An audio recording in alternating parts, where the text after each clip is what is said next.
Mansa Musa, the king who touched the world. A long time ago, in the heart of West Africa, where the golden sun kissed the land and the Niger River wound its way through savannas and cities, there lived a king whose name would echo across continents. Mansa Musa, the Lion of Mali, the unexpected king. Musa was not born to be emperor. He was a royal, yes, but far from the throne. Then one day, the emperor before him, Mansa Abu Bakr II, set off on a voyage across the Atlantic and never returned.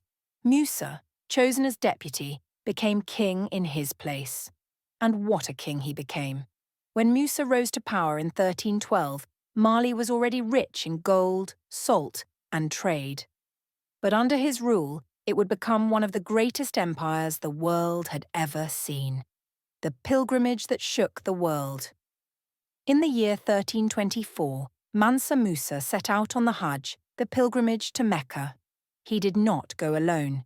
He brought with him an entourage of 60,000 people, servants, soldiers, scholars, griots and nobles. They carried hundreds of camels, each laden with gold, so much that when Musa passed through Cairo, he gave away so much gold that the value of gold dropped for over a decade. The world took notice. Europe, the Middle East, and beyond learned of the empire called Mali, and the king whose generosity was unmatched. A builder of cities and mines.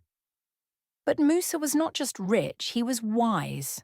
On his journey, he met scholars and architects and invited them back to Mali. He built mosques, libraries, and universities, most famously in Timbuktu, which became a shining center of Islamic learning and culture. He brought the great architect Al-Sahili from Egypt to design majestic buildings, and he filled them with books and knowledge. He made Timbuktu a beacon of light in a world of darkness. The legacy of a king. Mansa Musa ruled with justice, faith, and vision. He expanded the borders of Mali, strengthened its trade, and unified his people. By the time he died in 1337, he had left behind not just wealth, but a civilization admired by the world. His name was recorded in Arab chronicles, in European maps, and in the songs of griots, passed down through generations.